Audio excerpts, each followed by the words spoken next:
Hi friend, कैसे हो आप सभी। उम्मीद करते हैं आप स्वस्थ होंगे और अपनी पढ़ाई को भी लगातार कर रहे होंगे। तो रोज की तरह हम लेकर आए हैं आपके लिए जीके जीएस के और करंट अफेयर के मोस्ट इम्पॉर्टेंट क्वेश्चन जो आपकी सभी परीक्षा के लिए बहुत ही महत्वपूर्ण है। तो हम अपनी क्लास को शुरू करते हैं। आप वीडियो को पूरा जरूर देखिएगा। हमारे चैनल को सब्सक्राइब करके वीडियो को लाइक और शेयर कर दीजिएगा। आज के क्वेश्चन मोस्ट इम्पॉर्टेंट हैं और आए गए एग्जामों में जो भी क्वेश्चन आए थे उनमें से लिए गए हैं। हमारा पहला क्वेश्चन है, कश्मीर का अकबर किसे कहा जाता है। तो कश्मीर का अकबर किसे कहा जाता है, ते हैं जैन उल आबिदीन को। जैन उल आबिदीन को कश्मीर का अकबर कहा जाता है। इनके महत्वपूर्ण कार्य देख लेते हैं। इसने जजिया कर को हटाकर गो हत्या व सती प्रथा पर प्रतिबंध लगाया था, जिसके कारण इसे कश्मीर का अकबर कहा जाता है। इन्होंने जजिया कर को भी हटाया था, गो हत्या व सती प्रथा पर प्रतिबंध लगाया था। 1829 ईस्वी में सती प्रथा का पूरी तरह से अंत लॉर्ड विलियम बेंटिक ने राजा राम मोहन राय के सहयोग से किया था।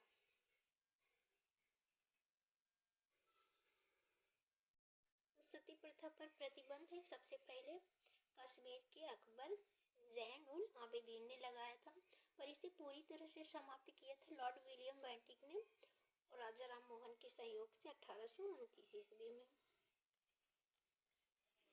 अगला क्वेश्चन है, पानीपत का तृतीय युद्ध कब और किसके मध्य हुआ था।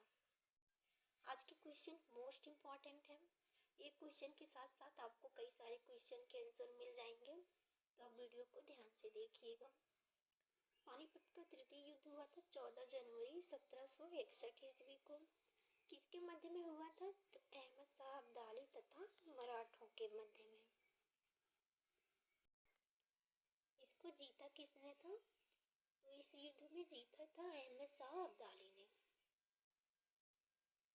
पानीपत का प्रथम युद्ध हम देख लेते हैं और द्वितीय। तो पानीपत का प्रथम युद्ध हुआ था 21 अप्रैल 1526 ईस्वी को। किसके मध्य में हुआ था, तो बाबर और इब्राहिम लोदी के मध्य में, जिसमें बाबर जीता था। पानीपत के द्वितीय युद्ध की बात करें तो 1556 ईस्वी में हुआ था अकबर और हेमू के मध्य में। जीता कौन था, तो अकबर। बहुत बार एग्जाम में क्वेश्चन बना है, पानीपत का प्रथम युद्ध, द्वितीय युद्ध या फिर तृतीय युद्ध पूछ लिया जाता है। तो पानीपत का प्रथम युद्ध 21 अप्रैल 1526 में, द्वितीय युद्ध 1556 में और तृतीय युद्ध 1761 में हुआ था। आप इसको ध्यान में रखिएगा।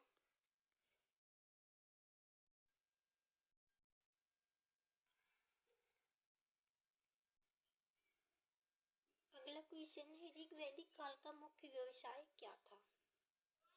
तो ऋग्वैदिक काल का मुख्य व्यवसाय क्या था, पशुपालन एवं कृषि थे ऋग्वैदिक काल के मुख्य व्यवसाय। कृषि संबंधी प्रक्रिया का उल्लेख ऋग्वेद के चतुर्थ मंडल में मिलता है। आपसे क्वेश्चन में सीधे बन सकता है कि ऋग्वेद के किस मंडल में कृषि संबंधी प्रक्रिया का उल्लेख मिलता है, तो चतुर्थ मंडल में। ऋग्वेद जो वेद है इसके बारे में समझते हैं। सबसे प्राचीन वेद है ऋग्वेद। इसमें 10 मंडल है, 8 अष्टक है, 10,600 मंत्र हैं, यानी कि 10,600 मंत्र हैं एवं 28 सूक्त हैं। ठीक है, 1028 सूक्त हैं इसमें। अगला क्वेश्चन है, हाल ही में पाठ्य इतिहास के अध्ययन और मंदिर वास्तुकला के प्रति प्रेम के लिए जाने जाने वाले किस प्रोफेसर का निधन हुआ है, तो यह है प्रोफेसर के रमन। इनका भी हाल ही में निधन हुआ है। अगला क्वेश्चन है, हाल ही में मंत्रालय और विभागों पीएसयू, पीएसबी और कमोडिटी बोर्ड की श्रेणी में किससे स्वर्ण पदक दिया गया।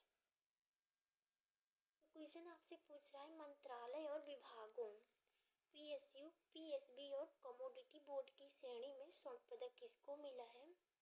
तो ये मिला है भारतीय रिजर्व बैंक को स्वर्ण पदक मिला है। जबकि हम रजत की बात करें तो पंजाब नेशनल बैंक को मिला है। कांस्य पदक की बात करें तो भारतीय स्टेट बैंक को कांस्य पदक मिला है। अगला क्वेश्चन है, हाल ही में किस देश की संसद ने असाध्य रोग के संदर्भ में असिस्टेड ड्राइंग बिल प्रस्तुत किया है? तो किस देश की संसद ने असाध्य रोग के संदर्भ में असिस्टेड ड्राइंग बिल प्रस्तुत किया है? तो ये यूके की संसद ने प्रस्तुत किया है। अगला क्वेश्चन है, हाल ही में 90 साल पुराने विमान अधिनियम की जगह कौन सा विमान अधिनियम लेगा? तो 90 साल पुराना जो विमान अधिनियम है बना था, अब उसकी जगह नए अधिनियम को दे दिया गया है। तो कौन सा है? भारतीय वायुयान विधेयक अधिनियम है, 2024 का है। अगला क्वेश्चन है, अकबर ने फतेहपुर सीकरी की स्थापना एवं राजधानी का आगरा से फतेहपुर सीकरी स्थानांतरण किस वर्ष किया? अकबर ने फतेहपुर सीकरी की स्थापना किसने की? तो अकबर ने किया। फतेहपुर सीकरी की स्थापना करने के बाद उसने अपनी राजधानी आगरा से फतेहपुर सीकरी को बनाया। कब बनाया? तो 1571 में। अकबर के बारे में कुछ डिटेल से जानकारी देखें तो अकबर के महत्वपूर्ण कार्य हैं, इन्होंने दास प्रथा का अंत किया 1562 ईस्वी में। अकबर की हरम दल से मुक्ति 1562 ईस्वी। तीर्थ यात्रा कर समाप्त किया 1563 ईस्वी। जजिया कर समाप्त किया 1564 ईस्वी में। इबादत खाने की स्थापना हुई 1575 ईस्वी में और दीन इलाही की घोषणा की 1582 ईस्वी में। मोस्ट इम्पॉर्टेंट क्वेश्चन है यहाँ से। आप यहाँ पे कंफ्यूज मत होइएगा कि जजिया कर मैंने आगे बताया ना, जैनुल आबिदीन ने समाप्त किया था, तो उसने समाप्त किया था, फिर किसी नए शासक ने उसको शुरू कर दिया था, फिर अकबर ने समाप्त किया। जैसे फिर इसके बाद औरंगजेब है, उसने जजिया कर को पुनः शुरू कर दिया था। तो ऐसे हैं, शुरू करते हैं फिर कोई दूसरा शासक उसे लागू कर देता है।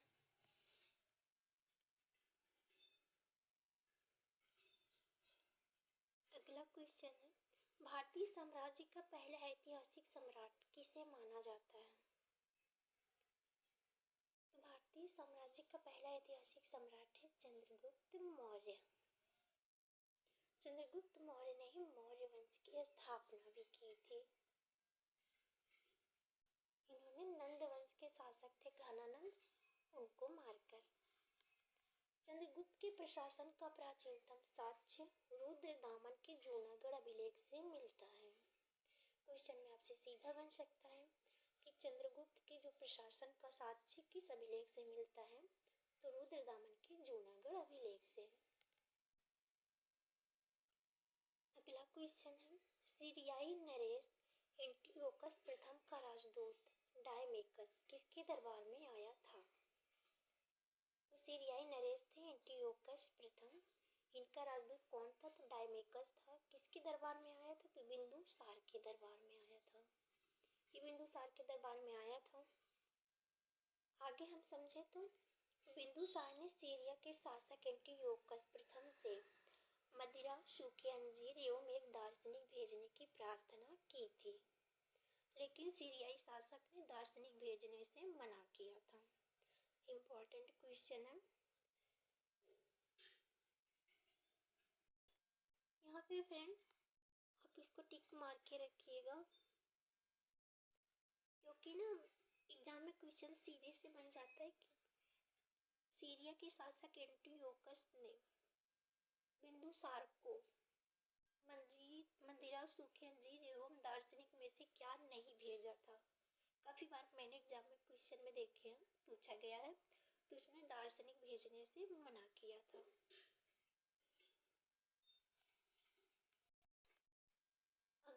क्वेश्चन है, केंद्रीय शिक्षा मंत्री धर्मेंद्र प्रधान ने कहां पर भारतीय सांकेतिक मुद्रा ISL के लिए PM विद्या DTH चैनल नंबर 31 का शुभारंभ करेंगे?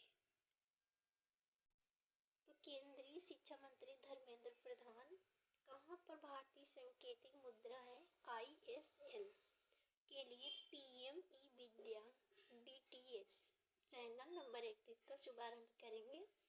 तो ये नई दिल्ली में करेंगे। अगला क्वेश्चन है, हाल ही में भारत को सशक्त बनाने के लिए किस मंत्रालय को स्वर्ण पदक से सम्मानित किया गया है? तो भारत को सशक्त बनाने के लिए ये ग्रामीण विकास मंत्रालय को स्वर्ण पदक दिया गया।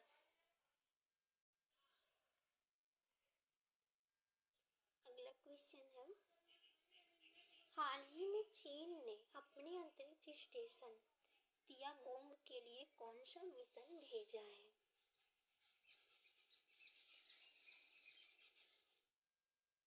तो हाल ही में चीन ने अपने अंतरिक्ष स्टेशन तियागोंग के लिए कौन सा मिशन भेजा है? तो शेनझाओ मिशन भेजा है।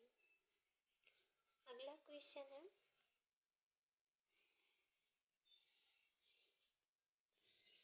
इम्पोर्टेंट है, आप इसको टिक मार के रखिएगा। हाल ही में किस देश के बैंक ने बंगबंधु शेख मुजीबुर रहमान की छवि के बिना नए करेंसी नोट छापने की घोषणा की है? तो ये बांग्लादेश है। बांग्लादेश के नोटों पे शेख मुजीबुर रहमान की तस्वीर छपी रहती थी, जैसे इंडिया में महात्मा गांधी की। तो वहाँ पे शेख जो है बंगबंधु, इनको कहते हैं शेख मुजीबुर रहमान जी हैं, और अब इनकी फोटो को हटा देने की घोषणा की गई है।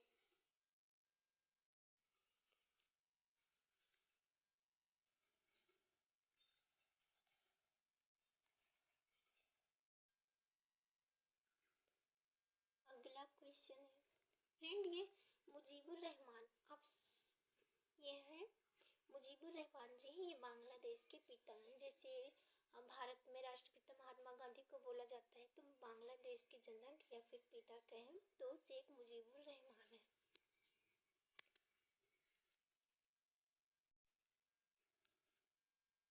अगला क्वेश्चन है, भारत के तटों में से कौन कृष्णा डेल्टा एवं कैंप कमोरिन के मध्य स्थित है? तो कौन सा तट है जो कृष्णा डेल्टा एवं कैंप कमोरिन के मध्य स्थित है? तो है कोरोमंडल तट।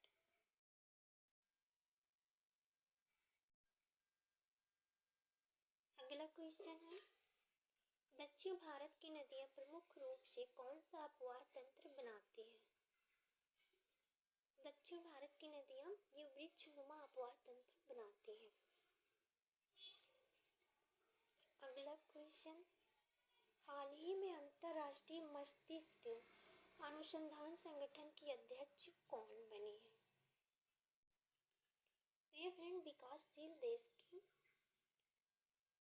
ये वैज्ञानिक भी हैं, सुभा तोले, ये एक वैज्ञानिक भी हैं और अंतर्राष्ट्रीय मस्तिष्क अनुसंधान संगठन की अध्यक्ष अभी हाल ही में बनी है, सुभा तोले। अगला क्वेश्चन है, भारत और स्पेन ने किस वर्ष को संस्कृति पर्यटन और कृत्रिम बुद्धिमत्ता के रूप में मनाने की घोषणा की है? तो भारत और स्पेन ने वर्ष 2026 को संस्कृति पर्यटन और कृत्रिम बुद्धिमत्ता के रूप में मनाने की घोषणा की है। अगला क्वेश्चन है, भारत का सर्वाधिक गहराई वाला बंदरगाह कौन सा है? ते है विशाखापत्तनम। अगला क्वेश्चन, हल्दिया बंदरगाह से कौन सी वस्तु आयात की जाती है? तो पेट्रोलियम पदार्थ है जो हल्दिया बंदरगाह से आयात किया जाता है। अगला क्वेश्चन है, संसार का सर्वाधिक व्यस्त महासागरीय मार्ग कौन सा है? तो संसार का सर्वाधिक जो व्यस्त महासागरीय मार्ग है वह उत्तरी अटलांटिक महासागर। अगला क्वेश्चन, रेड क्लिफ लाइन किसके बीच सीमा निर्धारित करती है? तो रेड क्लिफ लाइन किन दो देशों के बीच में है? तो ये भारत एवं पाकिस्तान के बीच में सीमा निर्धारण करती है। अगला क्वेश्चन है, उच्च दाब क्षेत्र से भूमध्य सागर की ओर चलने वाली पौनी होती है। तो कौन सी पौनी है जो उच्च दाब क्षेत्र से भूमध्य सागर की ओर चलती है? तो यह व्यापारिक पौनी। अगला क्वेश्चन है, उच्चतम लवणता पाई जाती है। उच्चतम लवणता किसमें पाई जाती है? तो झील वन टर्की में।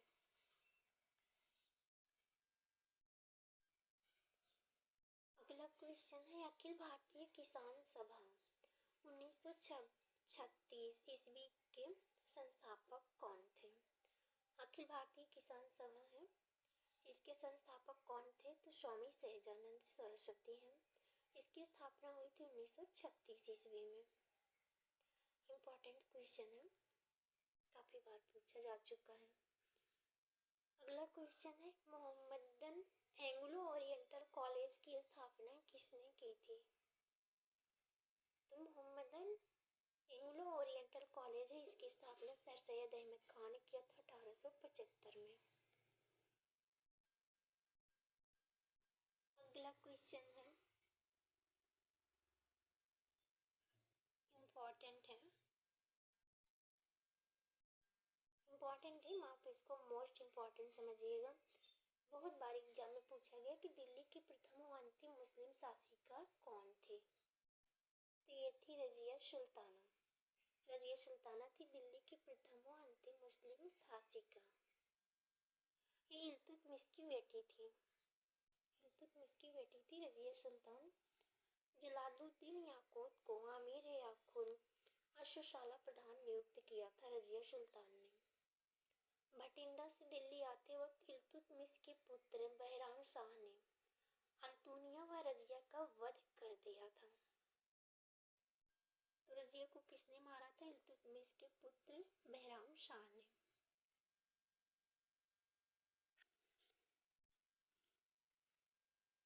अगला क्वेश्चन है, भारत की प्रथम मस्जिद कुबत उल इस्लाम का निर्माण दिल्ली में किसने कराया था? एक क्वेश्चन से आपके कितने क्वेश्चन बन रहे हैं आप खुद से ही देख लो कि भारत की प्रथम मस्जिद कौन सी है? तो है कुबत उल इस्लाम। कहाँ पर है? तो दिल्ली में है। निर्माण किसने कराया? तो कुतुबुद्दीन ऐबक ने। कुतुबुद्दीन ऐबक है, इसने करवाया था और इसी ने 2.5 दिन का झोपड़ा अजमेर में बनवाया है। अगला क्वेश्चन, वह कौन सा शासक था जो सिंहासन पर न बैठकर अपने दरबारी के बीच बैठता था? तो यह है बहलोल लोदी। बहलोल लोदी हैं जो सिंहासन पर न बैठकर अपने दरबारी के बीच में बैठते थे। ये कब से कब तक थे? तो 1451 ईस्वी से 1489 ईस्वी तक शासन इन्होंने किया था। अगला क्वेश्चन है, भूमि मापन हेतु गज सिकंदरी नामक पैमाने का प्रचलन किसने किया था? तो भूमि मापन हेतु गज सिकंदरी नामक पैमाने का प्रचलन किया गया। किसने किया? तो सिकंदर लोदी ने। सिकंदर लोदी के कुछ और कार्य देख लेते हैं। आगरा शहर की स्थापना 1504 ईस्वी में इसने किया था। सिकंदर लोदी गुलरुखी उपनाम से फारसी में कविताएं लिखता था। कई बार एग्जाम में पूछा जा चुका है कि सिकंदर लोदी किस उपनाम से कविताएं लिखता था? तो ये गुलरुखी उपनाम से फारसी में कविताएं लिखता था। अगला क्वेश्चन है, सैयद वंश की स्थापना किसने की थी? सैयद वंश की स्थापना किसने की थी? खिजर खान ने 1414 ईस्वी से 1421 ईस्वी में की थी। इसके उत्तराधिकारी हैं मुबारक शाह, मोहम्मद शाह, अलाउद्दीन आलम शाह।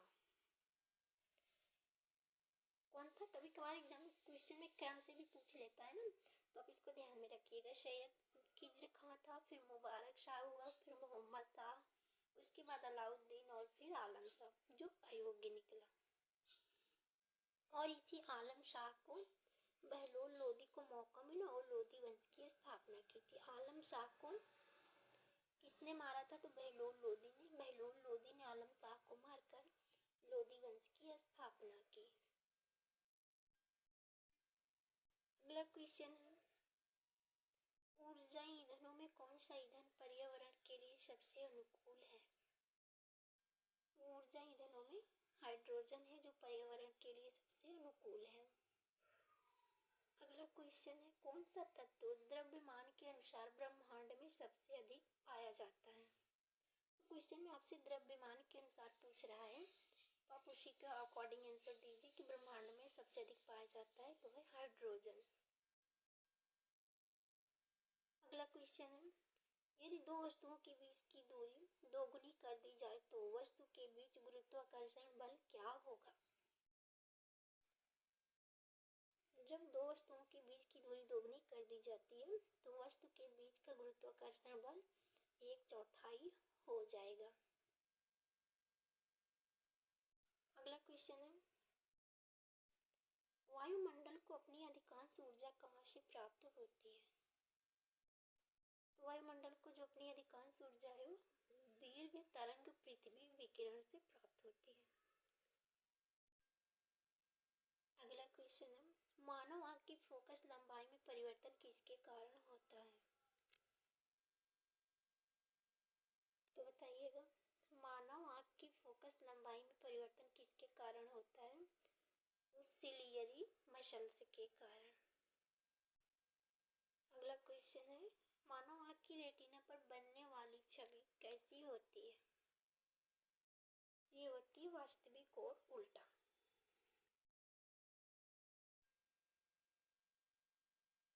ये क्वेश्चन इंपॉर्टेंट है, कई सारे पीवाईक्यू में पूछा जा चुका है कि मानव आंख की रेटिना पर बनने वाली छवि कैसी होती है? तो वास्तविक और उल्टा।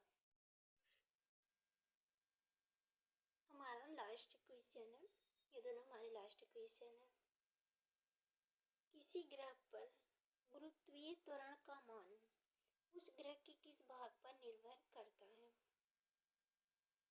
तो ये निर्भर करता है द्रव्यमान और त्रिज्या पर। अगला क्वेश्चन है, किस गैस की रक्त हीमोग्लोबिन के प्रति सबसे अधिक गुरुत्वाकर्षण है? किस गैस की जो रक्त हीमोग्लोबिन है और किसके प्रति सबसे अधिक गुरुत्वाकर्षण है? यह कार्बन मोनोऑक्साइड के प्रति। फ्रेंड, ये थी हमारी आज की वीडियो। मैंने कोशिश किया कि आपके लिए इम्पोर्टेंट क्वेश्चन लाएं जो लगातार एग्जाम में पूछे जा रहे हैं या फिर पूछे जाने की संभावनाएं हैं। तो ये वीडियो, ये क्लास आपकी सभी परीक्षाओं के लिए बेहद महत्वपूर्ण है। आप हमारे चैनल को सब्सक्राइब करके वीडियो को लाइक और शेयर जरूर करिएगा।